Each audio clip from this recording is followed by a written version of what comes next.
गिलगित के दनेवर नाला में लैंड स्लाइडिंग, 8 रजाकार मलबे तले दबकर जाम बहाक। मकामी रजाकार सैलाब से मुतासरा वाटर चैनल की बहाली का काम कर रहे थे। लैंड स्लाइडिंग की वजह से मुतादिद अफराद के अभी तक मलबे तले दबे होने का खदशा है। अस्पताल जराये के मुताबिक हादसे में जख्मी 3 अफराद अस्पताल में जेर इलाज हैं। मकामी अफराद की जानिब से रेस्क्यू का भी अमल जारी है। अस्पतालों में इमरजेंसी नाफिज कर दी गई है।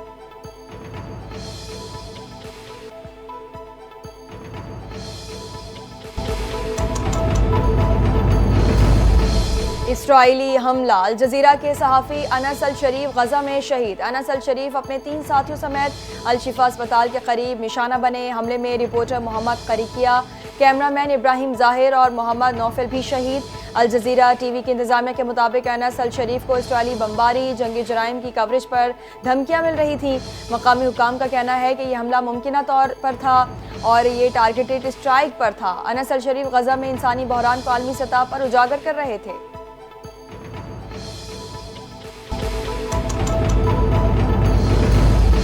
गजा फ़लस्तीनियों का है और रहेगा। सलामती काउंसिल में पाकिस्तान के इस्राइली मंसूबे की मुखालिफत। गजा पर कब्जे के इस्राइली ऐलान पर अक़वाम मुत्तहिदा की सलामती काउंसिल का गैर मामूली हंगामी इजलास। अक़वाम मुत्तहिदा में पाकिस्तानी मंदूब आसिम इफ्तिखार का कहना है कि इसराइल का गजा पर कब्जे का मंसूबा इश्तियाल अंगेजी है। गजा में जारी इसराइली मज़ालिम फौरी ख़त्म होने चाहिए। गजा में नस्ल कुशी रोकने के लिए बैनुल अक़वामी बरादरी को मुश्तरका कोशिशें करनी चाहिए।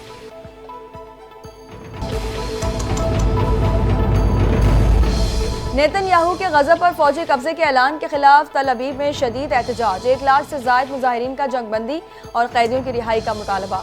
मुजाहरे में कैदियों के अहले खाना भी शरीक। जज्बाती तकारीर। सर्वे रिपोर्ट के मुताबिक इसराइली अवाम की अक्सरियत जंग के खात्मे की हामी है। कैदी अमरी मीरान की अहलिया ने कहा कि ये सिर्फ फौजी फैसला नहीं, ये प्यारों के लिए मौत की सज़ा है। मुजाहिरीन ने अमरीकी सादर ट्रम्प से मुदाखलत का मुतालबा भी कर दिया।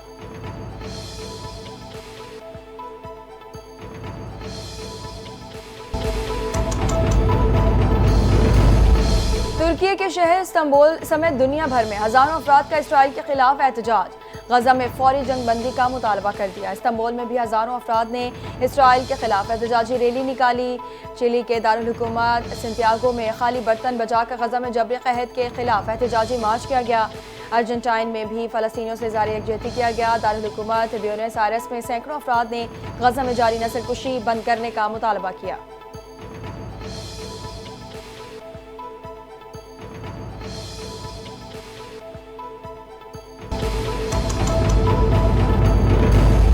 वज़ीर आज़म की मुशीर राना सनाउल्लाह की PTI से यौम आज़ादी के दिन एहतजाज की कॉल वापस लेने की कहा। 14 अगस्त का दिन मार्का हक की कामयाबी के तौर पर मनाया जा रहा है, इसलिए PTI को अपना एहतजाज एक दिन पहले या बाद में रखना चाहिए। उन्होंने कहा कि नवाज शरीफ एक्सटेंशन के मुखालिफ हैं। 27वीं तरमीम अभी ज़ेर गौर नहीं, लेकिन तरमीम करना पार्लियामेंट का इख्तियार है।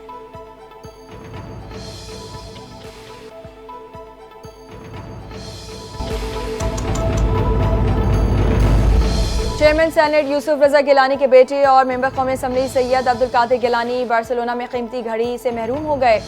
चोर सैयद अब्दुल कादिर गिलानी से घड़ी छीन कर ले गए। घड़ी की मालियत 56,000 यूरो थी, जो पाकिस्तानी करेंसी में 1 करोड़ 85 लाख रुपए बनती है। अब्दुल कादिर गिलानी बार्सिलोना में सैर व तफरीह के लिए गए हुए थे।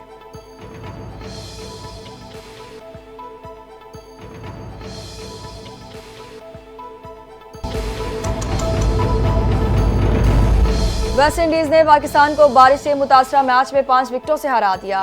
ट्रिनिडाद में खेले गए मैच में वेस्ट इंडीज ने टॉस जीतकर फील्डिंग की। पाकिस्तानी टीम में 3 तब्दीलियां की गई। हसन अली, नवाज, अबरार शामिल। पाकिस्तान ने 37 ओवर्स में 7 विकेटों पर 171 रन बनाए। DLS के तहत वेस्ट इंडीज को 35 ओवर्स में 181 रन का हदफ मिला। वेस्ट इंडीज ने हदफ 34वें ओवर में 5 विकेटों के नुकसान पर हासिल कर लिया।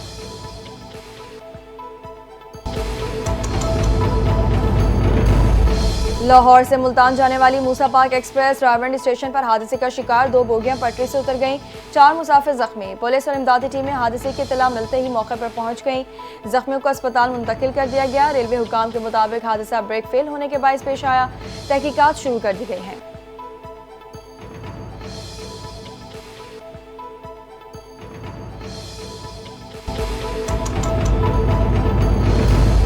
ईरान ने पाकिस्तान के लिए कोयटा, जहदान और मशहद की बराह रास्त परवाजें शुरू कर दी। परवाजों का आगाज खित्ते के ताल्लुकात को फरोग देगा।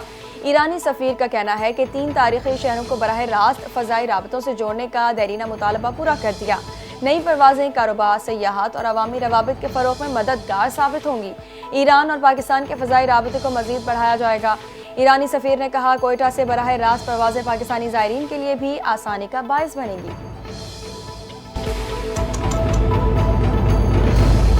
वज़ीर आज़म और सदर के अक़लियतों के आलमी दिन पर पैगाम। पाकिस्तान अक़लियतों के हुकूक़ के तहफ़्फ़ुज़ में अक़वाम आलम के साथ है। सदर ने अपने पैगाम में कहा, अक़लियतों की मजहबी आज़ादी के लिए हमेशा कोशिश रहेंगे। अक़लियतों की फ़लाह व बहबूद अव्वलीन तरजीह है। वज़ीर आज़म शहबाज शरीफ का कहना है, अक़लियतों की खिदमत नाक़ाबिले फ़रामोश हैं, उन्हें कौमी असासा समझते हैं। पाकिस्तान को अक़लियतों के जज्बे हुब्बुल वतनी पर फ़ख्र है।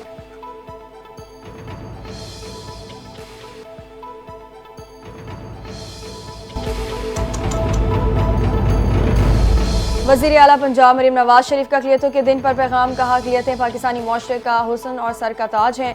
अक़लियतों के तहफ़्फ़ुज़, तरक्की और एहतराम पर कोई समझौता नहीं होगा। वज़ीर आला पंजाब का कहना है, वतन अज़ीज़ की तरक्की और खुशहाली के लिए सरगर्म तमाम अक़लियतें बहन भाइयों को खिराज तहसीन पेश करते हैं। तारीख़ में पहली बार पंजाब को अक़लियती बरादरी की फ़लाह व बहबूद के लिए माइनॉरिटी कार्ड मुतारिफ़ कराने का एज़ाज़ हासिल हुआ है।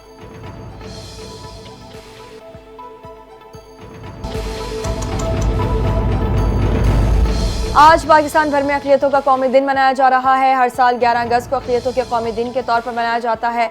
मुख्तलिफ शहरों में अक़लियतों की तक़रीबात, सेमिनार्स और दुआया इज्तिमात हो रहे हैं।